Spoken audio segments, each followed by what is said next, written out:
Hey everyone, we have a special giveaway for you. The Women's Cup final featuring NWSL clubs Oil Reign and Racing Louisville FC is this Saturday on Paramount Plus, and we want you to watch. So we're giving away $100 Paramount Plus gift card to one lucky winner. To enter, like this video, subscribe to Attacking Third YouTube, and leave a comment on this video with your social media handle, and you'll be entered to win a $100 Paramount Plus gift card. Subscribe, like, and comment, and enjoy the episode.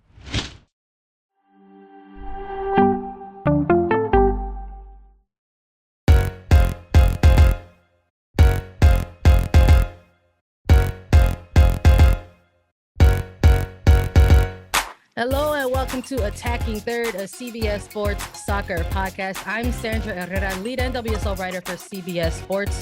Joined today, as always, by my colleague and co-host Lisa Roman, broadcaster and analyst for CBS Sports. On today's episode, we have a special guest interview today. Before we get into everything, a quick reminder to subscribe to us on YouTube for exclusive interviews and whenever we go live at youtube.com/Attacking Third. On today's episode, we have a special guest, forward for Club America, competing in the Women's Cup, preparing for the third place match against AC Milan. Scarlett Camberos, welcome to the show, Scarlett. Hi, thank you for having me. We're hyped to have you because, listen, we've been covering the Women's Cup. You know, it's on Paramount Plus, so you know CBS Sports had to keep a close eye on it. And we've been chatting with players participating in the tournament, and we've had a couple of Racing players on. We've had a couple of Tottenham players on. And here's the truth. The fans want to hear from Club America players. So we were like, we got to figure out a way to make sure we give the people what they want. So we're so happy to have you on the show. First time that we've had a Club America on a player on Attacking Third. So let's start with the Women's Cup a little bit. There's one final match left for the Águilas. And how has the tournament been for you all so far? How's the experience been? It's the first time a Liga MX Femenil team has participated in this competition. Yeah, I mean, we knew the games were going to be tough coming to the Women's Cup, and they were. I mean, Tottenham wasn't an easy game, and OL Reign wasn't either. It's very fast-paced and very, very physical, which we're not used to that much in our league.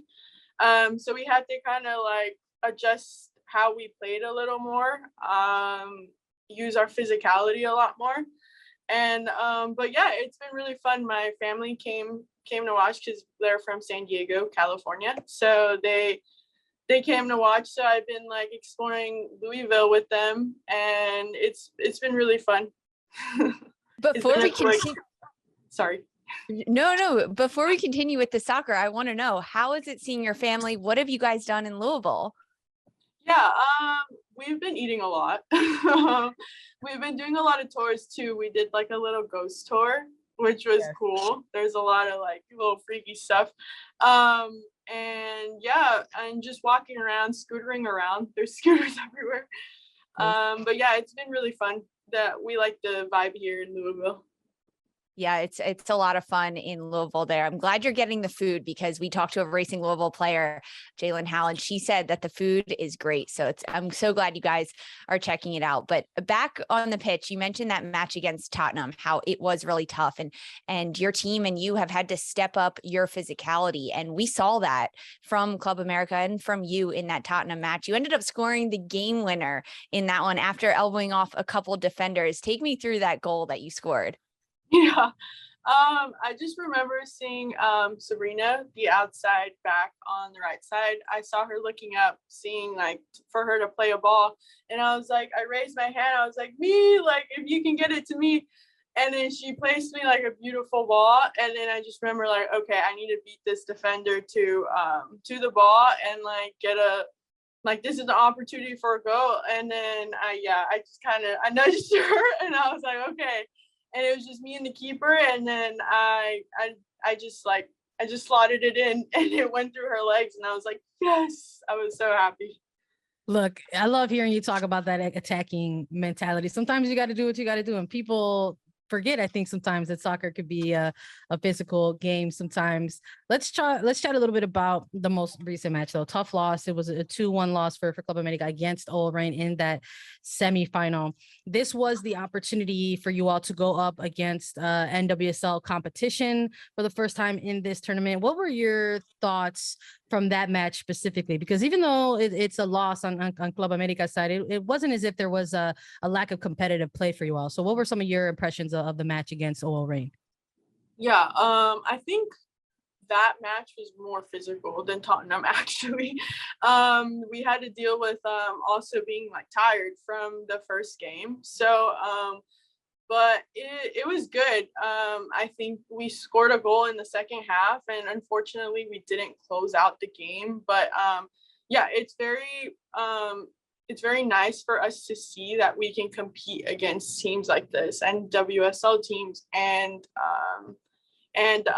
European teams. So it was really awesome for us to feel that and get some confidence to go back into our league and hopefully smash it there, but also know that we can smash it in other places. As you mentioned that against Tottenham, an English side, and OL Reign, an NWSL side, what did you specifically learn about your team and your teammates and your style of play that you want to take back to Liga MX Femenil? Yeah, I think we need to bring that physicality that we brought to these games and bring it back to the league, because I think that's gonna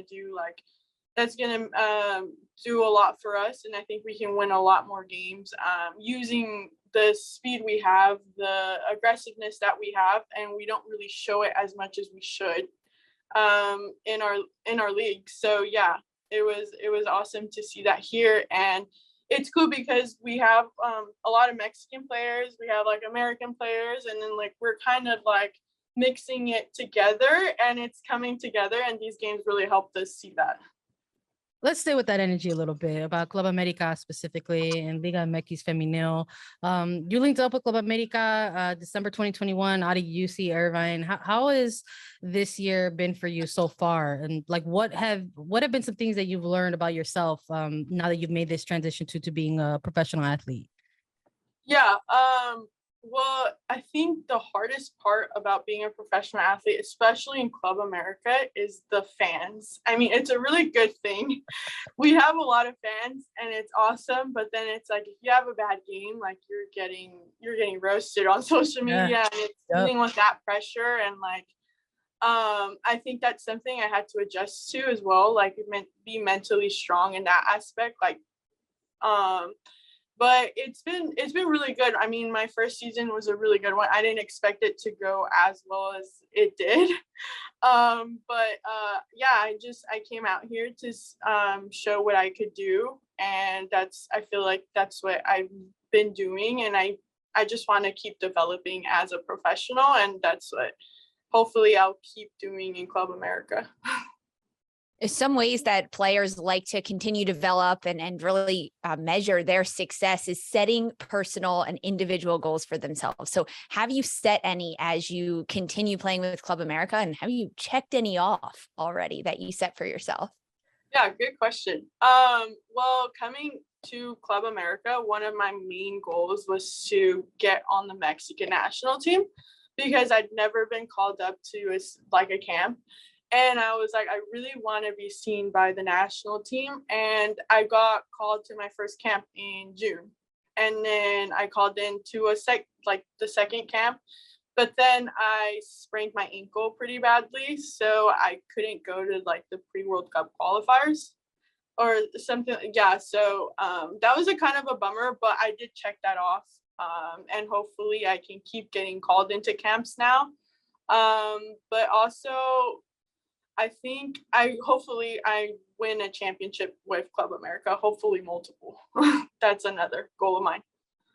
You know, something, it's good to hear you talk about like how the window's open for you in terms of opportunity in different ways going to play with Club America.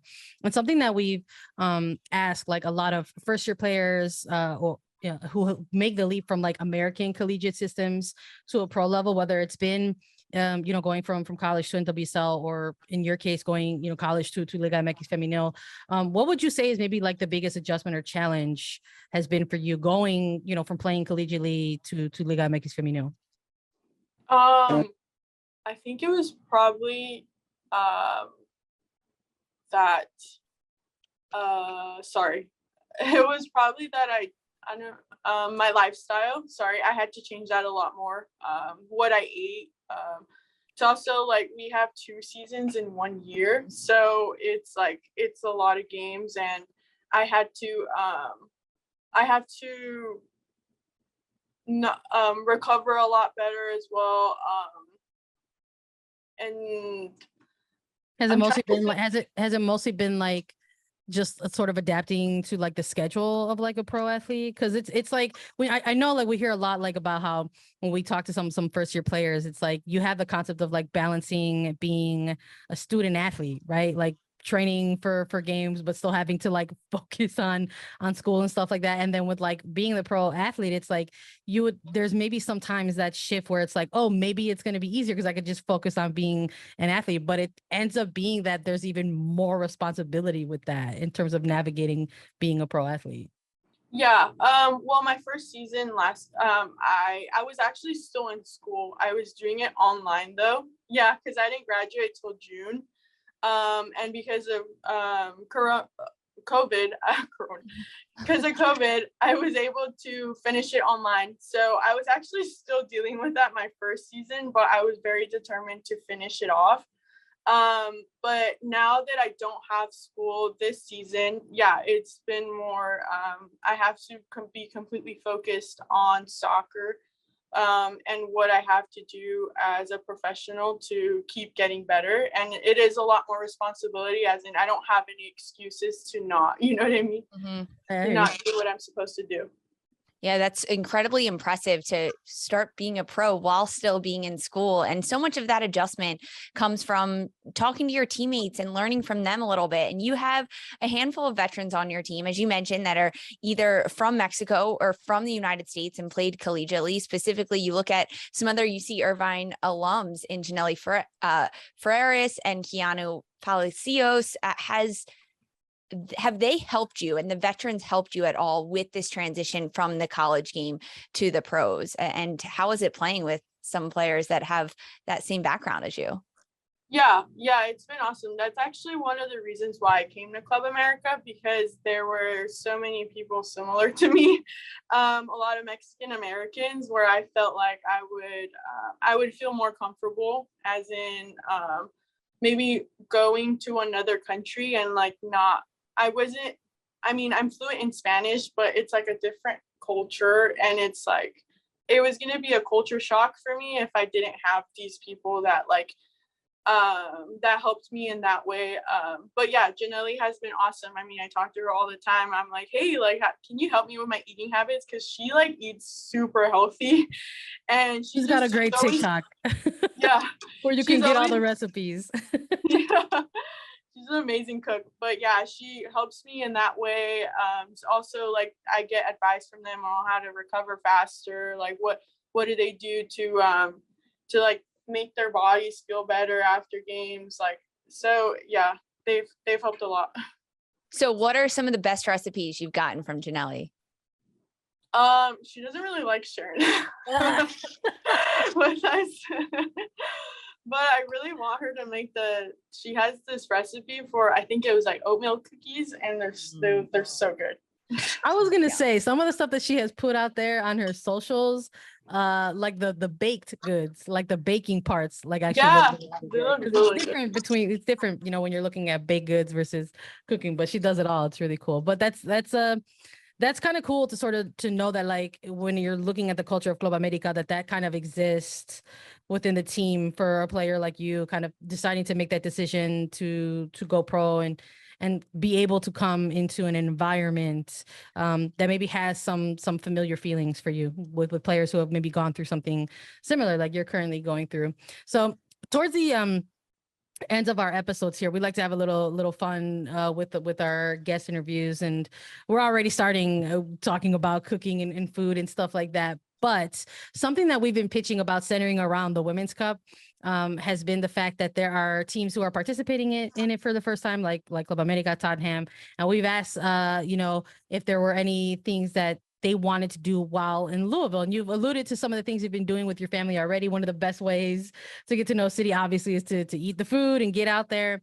But we wanted to flip the script for you a little bit, since you've been with the Club America for a little bit now. For example, if the Women's Cup was actually hosted by Club America instead, maybe what are some cool activities or things that you would suggest to visiting players? Yeah, that's a good question. I think it'd probably be tacos. Go get tacos. I mean, they're amazing. There's also a lot of handmade, there's a Coyoacan market, but they sell a lot of handmade stuff, like earrings or just little things like that, shops where you can get anything and everything you want. And I think those are cute and so awesome. And also, it's so random, but also visit the movie theater, because they have so many different types of popcorns you can choose from.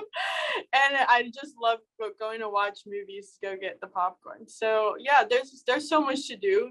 You can always do something in Mexico City.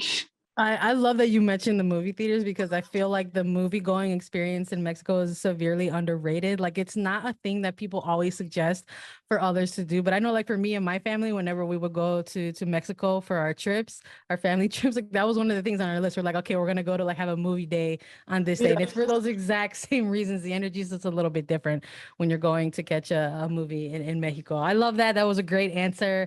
I'd love to ask you one more. I don't want to keep up too much more of your time, but you are a part of a young generation of players right now pursuing their dreams of being a professional athlete. And I'd love to ask you, what kind of advice would you give to players, particularly, who are in a similar position? Maybe they're dual nationals or have Mexican American background. What type of advice would you give them as they maybe want to pursue something like being a professional athlete? Yeah, I think it'd probably be don't be scared to follow your dreams. Also, step out of your comfort zone, because obviously I wouldn't be where I'm at today if I wouldn't leave the comfort of California and San Diego. And just stay dedicated to everything, to what you want to do and your passions. I think that'd be my advice. Love it. Scarlett, thank you so much for joining us today on Attacking Third. We always like to thank our listeners at the end of the show. So thanks everyone to following along. Follow us on Twitter at Attacking Third for more. We're on Apple Podcasts, Spotify, Stitcher, anywhere you listen to your shows. A reminder, you can enter your name to win a $100 Paramount Plus gift card, and you can watch Scarlet and Club America in the Women's Cup on Paramount Plus. To enter, subscribe to Attacking Third on YouTube, like this video, leave a comment with your social media handle. Do those 3 things and you'll be entered to win. For Sandra, Herrera, Lisa Roman, and Scarlett Camberos, this was Attacking Third.